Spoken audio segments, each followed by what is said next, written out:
Hello guys, आप सबका बहुत बहुत स्वागत है। तो हायर एजुकेशन में हमने प्री इंडिपेंडेंस एजुकेशन सिस्टम को देखा, जिसमें हमने वैदिक एजुकेशन सिस्टम, उसके बाद बुद्धिस्ट एजुकेशन सिस्टम और फाइनली ब्रिटिश एजुकेशन सिस्टम के बारे में काफ़ी ज़्यादा important in to the point चीज़ें देखी।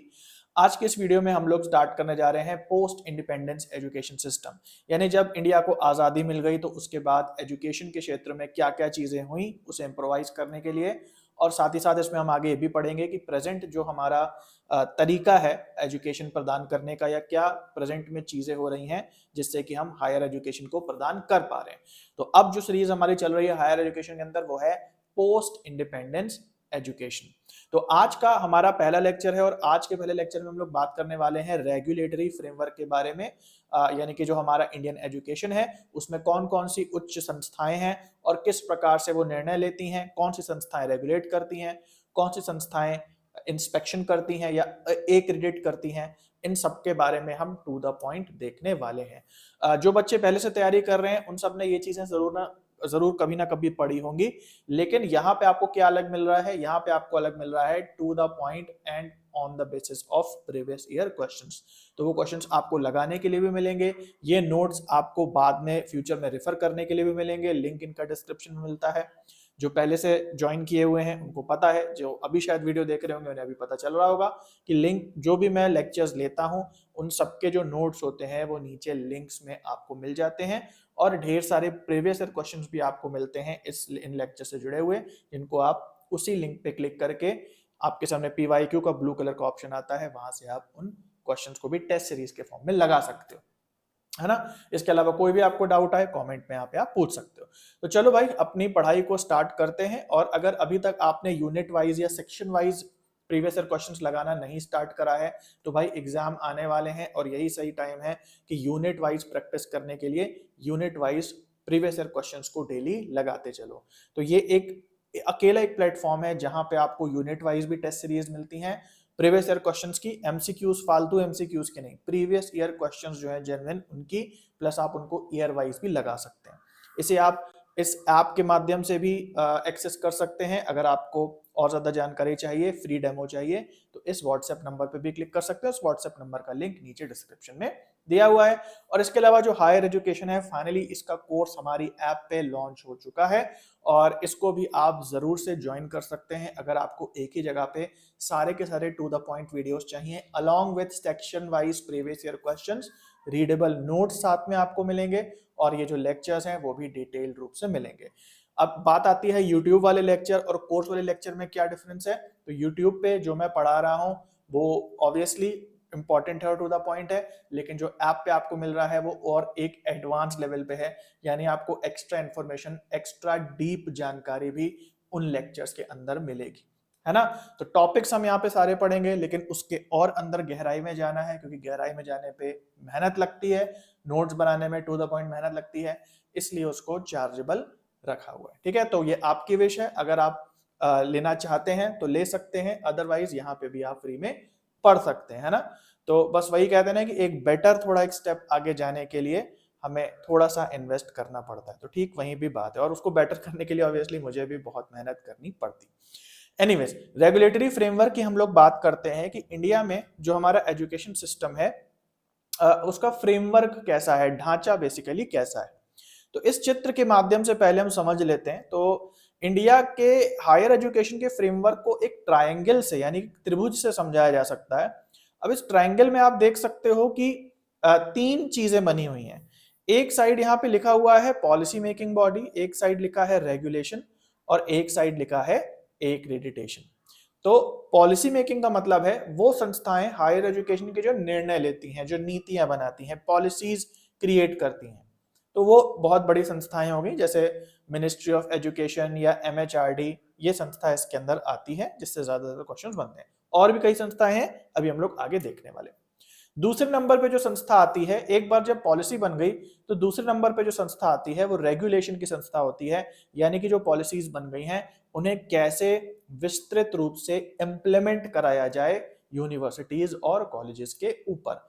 तो उसके लिए रेगुलेशन के यहाँ पे संस्थाएं आती हैं और इसके अंदर आती हैं जैसे UGC हो गई, AICTE और अदर संस्थाएं हैं जिसकी हम लोग अभी बात करने वाले हैं।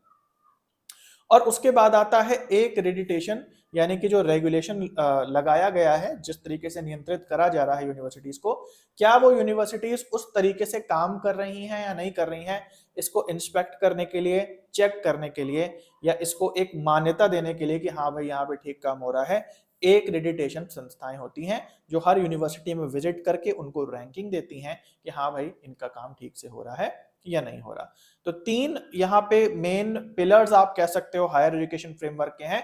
पहला पॉलिसी मेकिंग, दूसरा उसको रेगुलेट करना, और तीसरा उसे एक्रेडिट करना या ये जांचना कि वो ठीक से काम कर रहे हैं या नहीं कर रहे हैं। अब हम लोग आगे बढ़ते हैं और 1 बाय 1 इन सभी को अच्छे से देख लेते हैं, और बहुत ज्यादा बढ़ा चढ़ा के एकदम कूड़ा कचड़ा नहीं बांटेंगे, केवल टू द पॉइंट बात करेंगे on the basis of previous year questions. जिस हिसाब से क्वेश्चंस बनते हैं उतना ही हम लोग यहाँ पे देखें। ओके, तो पॉलिसी मेकिंग बॉडी में जैसे मैंने बोला कि सबसे इंपॉर्टेंट जो संस्था है वो है मिनिस्ट्री ऑफ एजुकेशन, जिसका पुराना नाम था ministry of human resource development या MHRD, जो 2020 में चेंज हो गया है ना। ओके, उसके बाद ये क्या करता है, ये जो पॉलिसीज हैं उनको इंप्लीमेंट करता है, खासकर जैसे नेशनल एजुकेशन पॉलिसी भी एक इंपॉर्टेंट टर्म है जिसको हम आगे पढ़ने वाले हैं। तो नेशनल एजुकेशन पॉलिसी हो गई है, और भी कोई पॉलिसीज जो बनती हैं एजुकेशन से रिलेटेड, उन सबको ये इंप्लीमेंट करने का या निर्णय लेने का, पॉलिसी बनाने का बेसिकली काम करता है। उसके बाद एक और टॉपिक है इंटर यूनिवर्सिटी बोर्ड। हालांकि इससे बहुत ज्यादा क्वेश्चंस नहीं आते हैं, लेकिन देख लो, इंटर यूनिवर्सिटी नाम से ही आपको पता चल रहा है कि एक ऐसा बोर्ड, एक ऐसा एसोसिएशन जो सभी यूनिवर्सिटीज को कोऑर्डिनेट करे, एक साथ लाए, ताकि सभी यूनिवर्सिटीज एक जैसा ही करिकुलम या एक समूह में रहने के कारण एक जैसा ही निर्णय ले, एक टाइप की क्वालिटी की एजुकेशन जो है वो उसका विस्तार करे। तो क्या क्या काम होते हैं, यूनिवर्सिटी एक्टिविटी को प्रमोट करना, इंफॉर्मेशन शेयर करना, कोऑपरेट करें सारी यूनिवर्सिटी एजुकेशन, कल्चर, स्पोर्ट्स के मामले में, and so on. Inter university board काम करता था। तो ये 1925 में, है ना, बहुत पहले 1925 में ये स्टैब्लिश हुआ था, और इसका नाम बदल करके, अब जो नया कंसेप्ट आ गया है, इसका नाम बदल करके कर दिया गया है एसोसिएशन ऑफ इंडियन यूनिवर्सिटीज, जिसको शॉर्ट में हम बोलेंगे AIU। तो पहले इंटर यूनिवर्सिटी बोर्ड जो था, जो आजादी से भी पहले एस्टैब्लिश हुआ था, उसका नाम चेंज कर दिया गया आजादी के बाद, और उसका नाम कर दिया गया एसोसिएशन ऑफ इंडियन यूनिवर्सिटीज। काम इनका वही है कि सारी यूनिवर्सिटीज जो है वो एसोसिएटेड रहेंगी, एक साथ मिलजुल के कोऑर्डिनेट करेंगी और काम करेंगी, एंड सो ऑन। बस नाम इसका चेंज हो गया है। तो इंटर यूनिवर्सिटी बोर्ड आप बोले, एसोसिएशन ऑफ इंडियन यूनिवर्सिटी बोले, ये सेम चीजें हैं। ओके, आगे बढ़ते हैं और फाइनल टॉपिक देखते हैं, जो कि है CABE, जिसका शॉर्ट फॉर्म है, या फिर फुल फॉर्म की अगर हम लोग बात करें तो है central advisory board of education. तो जैसा कि नाम बता रहा है, एक एपेक्स बॉडी है, यानी कि कुछ सदस्य हैं इस संस्था के अंदर, और वो सजेशन देने का काम करते हैं, एडवाइस या सुझाव देने का काम करते हैं सेंट्रल और स्टेट गवर्नमेंट को, चाहे केंद्र सरकार हो चाहे राज्य सरकार हो, उनको सुझाव देते हैं कि आप कैसे एजुकेशन को और अच्छा कर सकते हैं, है ना। तो 1935 मान सकते हो कि उसमें आई है, पहले भी इसके कुछ हुआ था, डिसॉल्व हो गई थी, आ गई थी।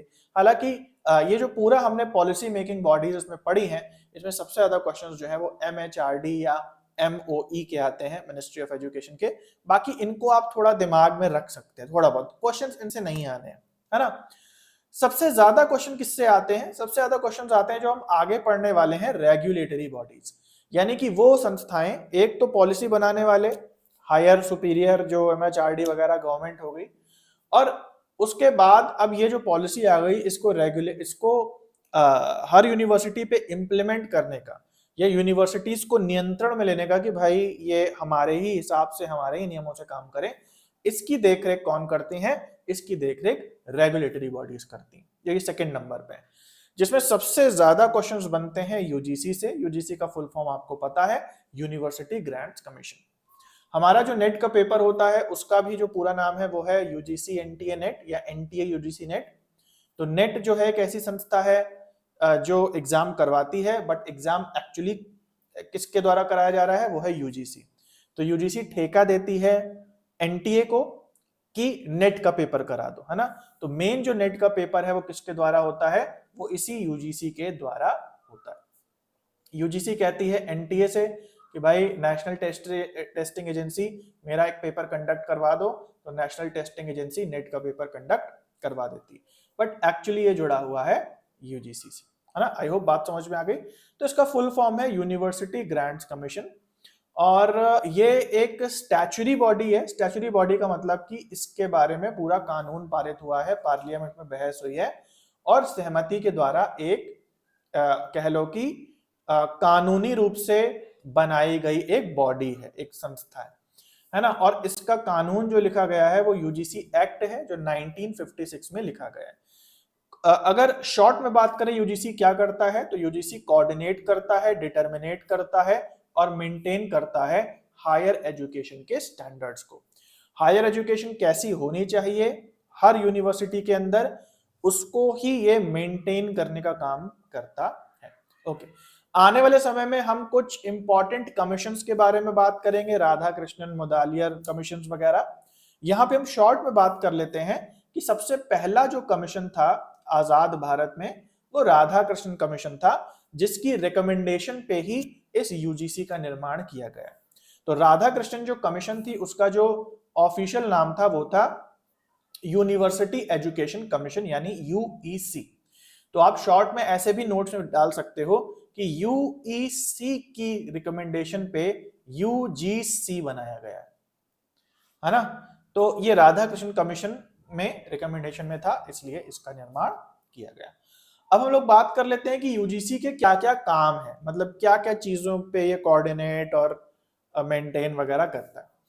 तो सबसे पहले बात कर लेते हैं promoting and coordinating university education, यानी कि यूनिवर्सिटी एजुकेशन को समझना और उसको सिखाना, दूसरों पे इंप्लीमेंट करना कि किस तरीके से उन्हें करना है।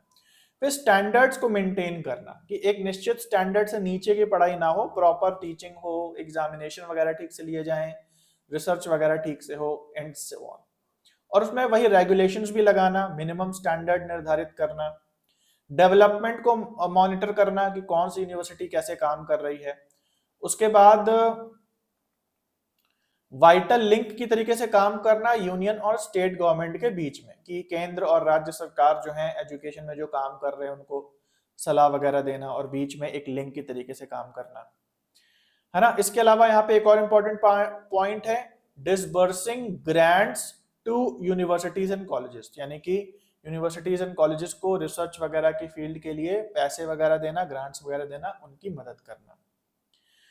ओके, और उसके बाद अगेन वही बात है कि सेंट्रल और स्टेट यूनिवर्सिटी को एडवाइस देना, सलाह देना एजुकेशन को, खासकर हायर एजुकेशन को, है ना। हम लोग हायर एजुकेशन की बात कर रहे हैं तो उसमें सलाह वगैरह देना। ओके, तो ये हमारा यूजीसी है, इसे ज्यादा नहीं पढ़ना है ना। पहले बहुत साल पहले कुछ आउट ऑफ सिलेबस क्वेश्चंस आए थे, बट अब बिल्कुल स्टिक टू द पॉइंट आते हैं। इसके बाहर यूजीसी रिलेटेड कुछ भी नहीं आएगा। तो यूजीसी क्या है, कब स्टैब्लिश हुआ, इसका एक्ट क्या है और इसके प्रॉपर जो काम लिखे थे उसके अंदर से ही चीजें आई। अब हम बात करते हैं अदर रेगुलेटरी बॉडीज। अभी अभी हमने बात की यूजीसी की, तो यूजीसी आपको पता है कि जो यूनिवर्सिटी लेवल हायर एजुकेशन है उसको रेगुलेट करता है, कोऑर्डिनेट करता है वगैरह वगैरह। लेकिन जैसे जैसे टाइम आगे बढ़ा आप देखते हैं कि और भी अलग अलग स्ट्रीम्स, अलग अलग स्पेशलाइजेशंस में यूनिवर्सिटीज और कॉलेजेस खुलने लगे। जैसे आपने देखा मैनेजमेंट भी आ गया, फिर उसके बाद टेक्निकल फील्ड भी आ गई, फिर होटल मैनेजमेंट भी आ गया, फिर लॉ की अलग पढ़ाई होती है। तो यूजीसी जो है बेसिकली जो ह्यूमैनिटीज वाली यूनिवर्सिटीज होती हैं उनको कोऑर्डिनेट करता है, उन पे नियंत्रण रखता है। लेकिन अलग अलग जो स्ट्रीम की, अलग अलग स्पेशलाइजेशन की जो बड़ी यूनिवर्सिटीज हैं उन पे रेगुलेशन करने के लिए अलग अलग संस्थाएं बनाई गई। तो अभी हमने यूजीसी की बात करी जो ओवरऑल जो ह्यूमैनिटीज के सब्जेक्ट हैं उन पे वो नियंत्रण रखता है। अब हम लोग बात करते हैं कुछ दूसरी संस्थाओं की जो दूसरे प्रकार के कॉलेजेस यूनिवर्सिटीज के जो स्पेशलाइजेशंस हैं उनके हिसाब से ये बनी हुई। जैसे सबसे पहले है एआईसीटी। एआईसीटी का फुल फॉर्म है all India council for technical education. ये फुल फॉर्म याद रखना, ये बहुत ज्यादा इंपॉर्टेंट है, all India council for technical education. अब जैसे नाम में इसके आ रहा है क्या कि ये ऐसी काउंसिल है जो टेक्निकल एजुकेशन के लिए है, लेकिन टेक्निकल के अलावा भी और बहुत सारी फील्ड हैं जिसको AICTE रेगुलेट करता है ना। जैसे इंजीनियरिंग टेक्नोलॉजी तो हो गया, इसके अलावा ये याद कर लेना बिल्कुल, जो भी बोर्ड से लिखा है वो आपको निश्चित रूप से याद करना है। तो इंजीनियरिंग को रेगुलेट करता है, टेक्नोलॉजी को करता है, architecture, town planning, management, pharmacy, applied arts, crafts, hotel management, catering technology, ये सारे के सारे जो स्ट्रीम्स के कॉलेजेस होते हैं, इन निश्चित विषयों के कॉलेजेस होते हैं, उनको AICTE रेगुलेट करता है। उसके बाद आ जाता है हमारे कुछ और अदर स्पेशलाइजेशन को रेगुलेट करने वाली संस्थाएं। जैसे MCI रेगुलेट करती है मेडिकल को, तो उसका फुल फॉर्म है medical council of India. PCI pharmacy, BCI bar council related है लॉ से। उसके बाद NCERT national council of educational research and training, है ना, तो ये एजुकेशन को करता है रेगुलेट। फिर है NCTE टीचर एजुकेशन के लिए, ये फुल फॉर्म्स याद कर लेना, फिर से लिंक डिस्क्रिप्शन में मिलेगा, उसमें पूरे नोट्स आपको मिल जाएंगे, अच्छे से देख लेना, फुल फॉर्म रट लेना।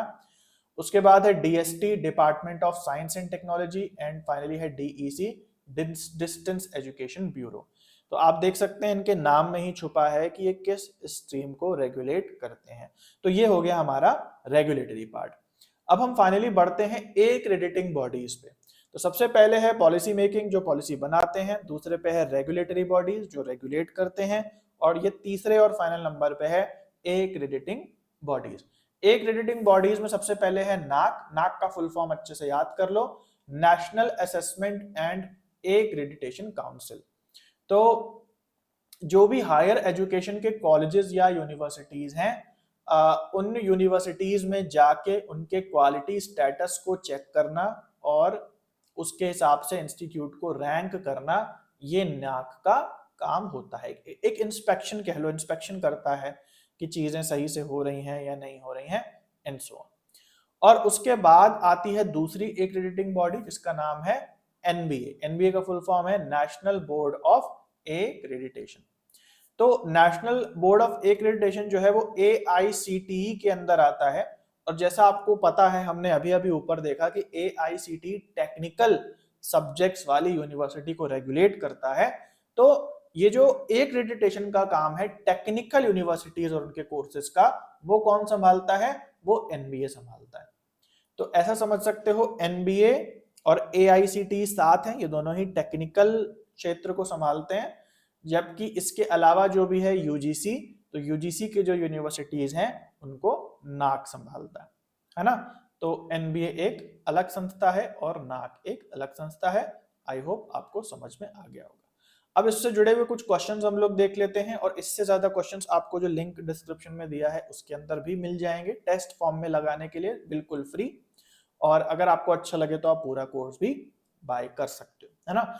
ओके, तो यहाँ पहला क्वेश्चन है, सेंट्रल गवर्नमेंट एक्सपेंडिचर और general higher education is routed through. कह रहा है कि जो सेंट्रल गवर्नमेंट है और वो जो हायर एजुकेशन पे जो खर्चा करती है, एक्सपेंसेस करती है, वो किसके थ्रू हो करके जाते हैं, यानी कि ये जो पैसा लगाती है सेंट्रल गवर्नमेंट, ये किस संस्था को जाते हैं, और फिर कौन सी संस्था उस पैसे को आगे बढ़ाती है, रिसर्चर्स और यूनिवर्सिटी में बांटती।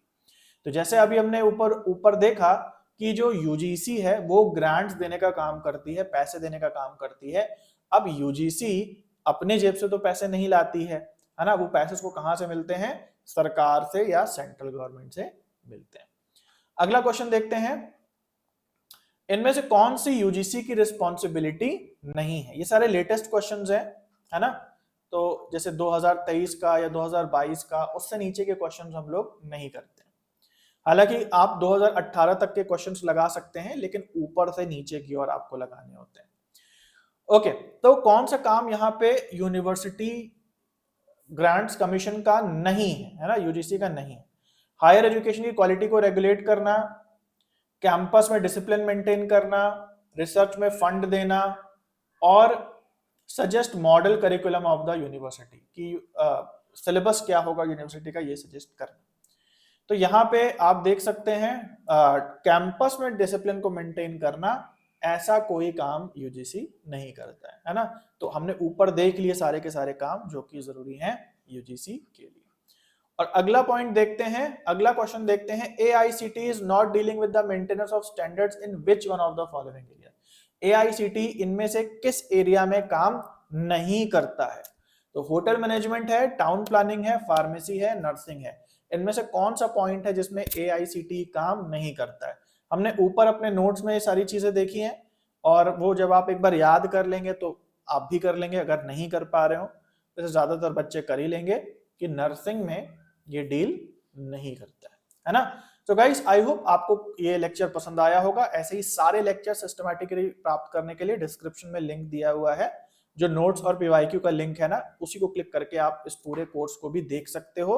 डेमो मटेरियल्स भी डले हैं, पूरी कोर्स स्ट्रक्चर भी दिया हुआ है, क्या क्या चीजें हैं, और एक जगह पे एक ऐप के अंदर या एक वेबसाइट के अंदर आपको ये सारी चीजें अवेलेबल हो जाएंगी, है ना। इसमें नोट्स भी आपके हैं, section wise previous year questions भी हैं, और अगर आपको डेमो चाहिए, फ्री डेमो चाहिए सेक्शन वाइज क्वेश्चंस का, पेपर 1 के या इंग्लिश के, तो आप इस व्हाट्सएप नंबर पे भी संपर्क कर सकते हैं, और इस व्हाट्सएप का लिंक भी डिस्क्रिप्शन में दिया है, उसे क्लिक करके एक्सेस कर सकते हैं, है ना। तो चलो गाइस, आज के लिए इतना है। Thank you for watching. मिलते हैं अगले लेक्चर में, तब तक के लिए सभी को बाय और टेक केयर।